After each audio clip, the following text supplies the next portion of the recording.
Hola chicos, en este video vamos a estudiar productos notables y en específico el producto notable llamado cuadrado de binomio.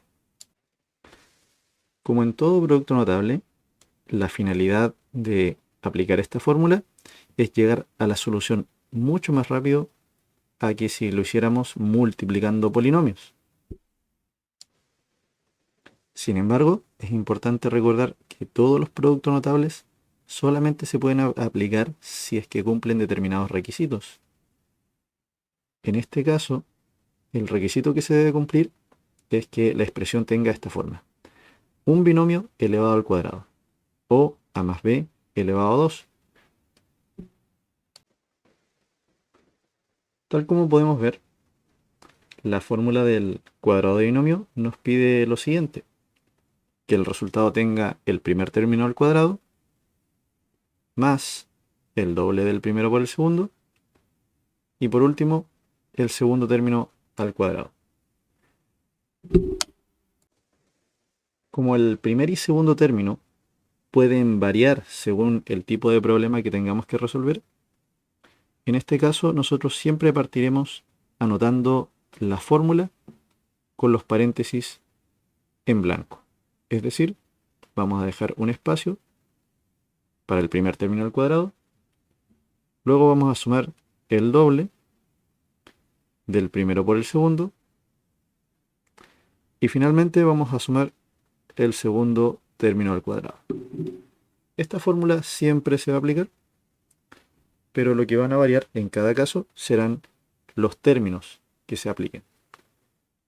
Para el caso del ejemplo A, tenemos que nuestro primer término es x, iría aquí al cuadrado, y luego aparece aquí nuevamente multiplicado por 2. Y por otro lado tenemos que nuestro segundo término es el 5, que iría aquí, también multiplicando al doble del primero por el segundo. Y finalmente va en el último lugar elevado al cuadrado. Ahora lo único que queda por hacer es resolver de manera independiente cada uno de los términos de esta expresión algebraica. Así, x al cuadrado, ya sabemos, es x cuadrado.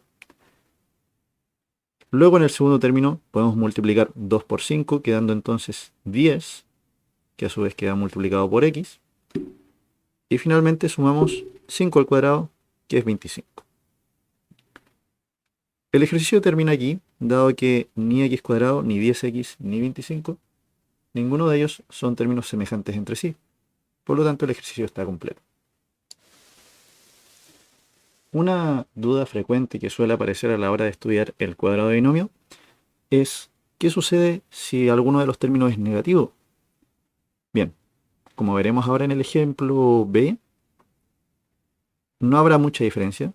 Partimos nuevamente escribiendo la fórmula: primer término al cuadrado, el doble del primero por el segundo, y el segundo término al cuadrado. Pero como ya dijimos antes, vamos a dejar cada uno de esos espacios en blanco para ahora sustituirlos por cada término. En este caso nos hemos ayudado de colores y estamos viendo efectivamente que y es un término positivo, mientras que menos 3 es un término negativo.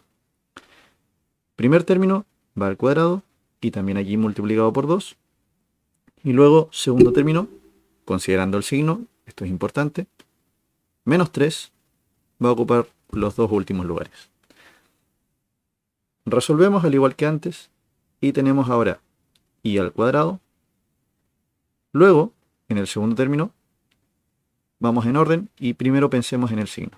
Estamos multiplicando un 2 que es positivo, una i que es positiva y un menos 3 negativo. Positivo con positivo da como resultado positivo, y si lo multiplicamos ahora por un negativo, terminará dando en total negativo.